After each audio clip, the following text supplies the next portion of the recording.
inspire, empower, grab your girls and soar a little higher. Unlock the fire in you, 'cause real women don't bitch, no. Real women don't, real women don't, real women don't, real women don't, real women don't, real women don't, real women don't, real women don't bitch.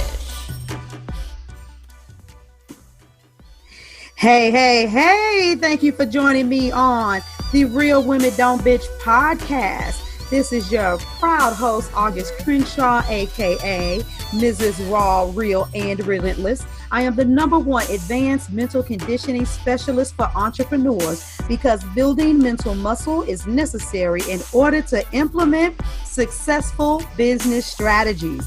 This show has been created for the woman who is not excuse-driven and needs help building a profitable business. I will be interviewing women from various fields who are willing to break the silence on struggles that specifically affect female entrepreneurs.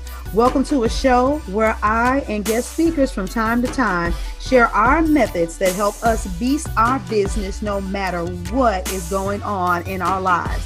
Whether you are an online or brick and mortar business owner, this show is for you. We will hit every angle, personal, professional, and spiritual.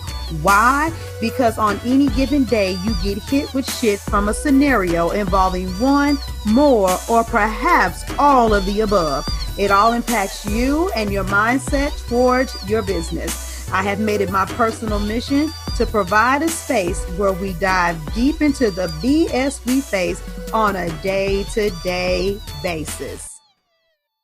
Hey, what's going on out there? How you guys doing? Whew. Yeah, I decided to go ride my bike and then come in and record podcasts. So my mind is going a million miles a minute. But I'm only going to give you one juicy nugget. You know, I hope you guys are doing pretty good. The climate has been crazy around the entire world, with everything starting with, COVID and the pandemic to leading into protesting just everywhere.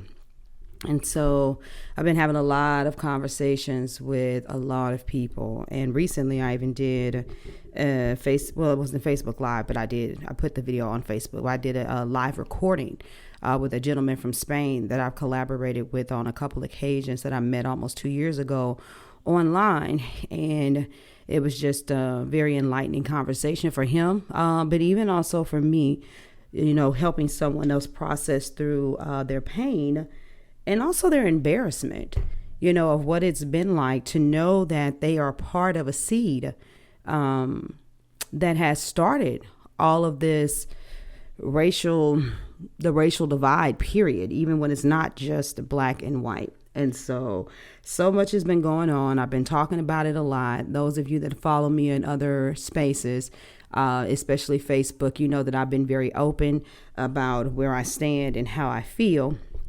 And I wanted to get that out the way. But I do want to talk to you guys because guess what? We have to keep moving forward. We don't know from one day to the next what it's going to be. But I think about movies like The Hunger Games and TV shows like Handmaid's Tales. And I look at what's brewing and I can't help but, somewhat almost want to be distracted by what can happen, what can come down the pipeline. But honestly, all we can do is continue to prepare, be on point, and keep our best foot forward and keep our minds and our eyes open. And so for many of you, some of you are still holding on and waiting for the smoke to clear so that you can get back to business as usual. And you can't do that anymore. And so, some of you may be wondering, well, what do I do? And I have to be honest and tell you that as a coach, I know that there are plenty of other coaches who may say different, like, oh my God, we're in a technological era, so these are the best businesses for you to start. But running a business is so difficult and requires so much passion, you have to do something that you love. So for instance, starting, your home, building a homeschool curriculum, being a tutor online and, different stuff like that. Yeah, those are great things to do. But if it's going to get on your damn nerves, you will end up creating something else that you feel like you're a slave to. And so I always talk to all of my clients. I don't care who they are and I don't care what they do, about protecting their intellectual property and understanding how that is what they need to be leaning towards, whether it was my massage therapist, my luxury brow specialist, the dog groomer. Because yes, you guys, I work with people who are brick and mortar, my event planners. I've talked to all of them about ways that they can educate and build audiences online. People are going to be looking for easy ways to learn. They're going to be restricted. They're going to be on their computers more. They're going to want the ease of things. And other than people that just really love human experiences, unless it's for something that's really that major, people are pretty much, they're being trained to not want to collectively meet out of fear. They really are. And I want you all to really think about that and what it does to the human experience, but also what it does to your business. And so I have a live event that's coming up in September. Now, when I initially launched that event, I was going for 20 women. I already wanted it to be kind of small. I wanted it to be intimate. And so I was like, 20 is going to be my max. And I would have been okay, if worst case scenario, I only got about 10 to 15. It's my first time doing this, but I felt that the movement within my tribe, that it was the right time to launch it. And ticket sales took off like right away. But then before you knew it, COVID hit. And so I was sitting here and I was holding on and I was processing. And the first thing that I did was had, a meeting with my, my speakers and stuff. And I was like, okay, where's your head at? And they were all in the same place. Like, we got to keep going. We need to push through this. And I'm like, okay, I said, because I still got faith that we can still work this out. And I'm actually a part of a speaking engagement that was going to be in Miami. And the lady, hers was a much more vast event, so I get it, but she's actually transitioned that to being online. So anyway, I thought and I waited and I'm like, well, what do I do? Even with the climate being the way that it is. So knowing that I had, 8 people that were solid, I was like, you know what? Let's think outside the box. Don't do the whole big hotel thing. There are some really beautiful homes inside of Atlanta, multi rooms, where I could do an Airbnb and do something that's really nice. I'm not going to lie to you. The prices like fucking blew my mind. I was like, you have got to be kidding me. I thought this would be much more expensive than that. Costly, yes, but compared to doing what we're doing at a hotel. And so just looking at that. And when I went back and I told the ladies what I was doing and how I was doing it, somebody else jumped on the bandwagon and got a ticket. And not only that, one of the women, when she's worked with me before, she's like, oh my God, this makes it a real mastermind. It's just us. Oh man, this makes the value is exponentially different. And it really is. And so the other thing I'll say is this. I know a lot of people that do live events, and some of you won't really make money off of them anyway, because number one, you don't have a solid back end offer, but not only that, but because you price it at a point where you barely break even based on all of the amenities and stuff, the gifts you like to give, the feeding the people, getting bottled water, paying other folks. And I can honestly say that with me, I was like, hold up. I already know the experience that I'm going to provide is going to be one hell of a transformation, in addition to me counting into the budget, feeding people and doing all of these different things. And guess what? Your girl right here did not price this event cheaply. I wasn't trying to be expensive for no reason, but I definitely wanted to make sure just for the live presentation, I got my worth. And so I want you all to be thinking about that. So how are you transitioning through all of this stuff? Because it's far from over. It's far from over. And yeah, we're about to, have some elections. Yeah, this is the year where, we vote on another president, and this donkey is so damn ridiculous.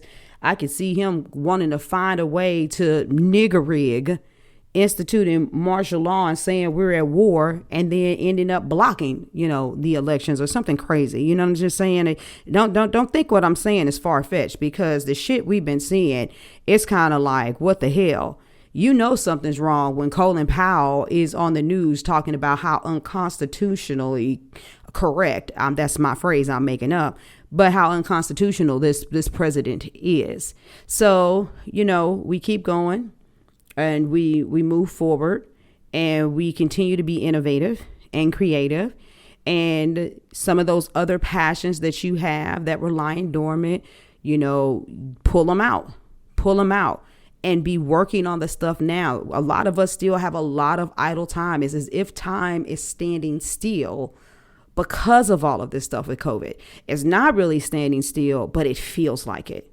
It really does feel like it, because there's this space of not so much busyness.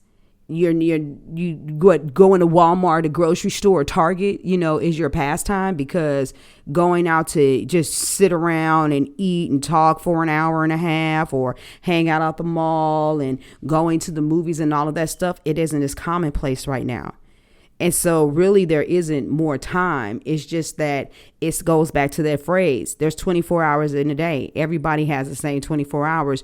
What are you doing with them? And so don't be sitting around worrying, contemplating, and thinking about if the world is going to end. If that is a major concern of yours, be strategic about making sure you're prepared for whatever. But in the meantime, in between time, keep going. You still got to eat. You still have rent to pay. You still have children to take care of. You still have bills to maintain, cars to maintain, the whole nine. So let's keep our efforts in alignment with the expectation of coming out of this on top. Okay. So transitioning in a technological era, because that's what they're ultimately promoting in so many ways, is what you really need to be focused on. Okay. So I love you all, and I'll talk to you later. Till next time. Deuces. Thank you for joining me today. Remember to cultivate a mindset that is biased towards taking action. No bitching, whining, or complaining. Here, our mantra is, real women don't bitch, we get shit done. See you next week as I continue to bring you what you need to keep your head in the game and beast your business. Don't forget to hit subscribe and leave us a 5-star review. Would you like a specific topic covered? Have a question you would like answered live? Then head on over to realwomen.don't bitch.podcast.com. Subscribe to my email list, hit me up, and I got you. Interested in being a guest speaker? You walk the walk? Then you can sign up on the website too. This is your #1 advanced mental conditioning specialist for entrepreneurs, Mrs. Raw, Real, and Relentless, signing out. Deuces!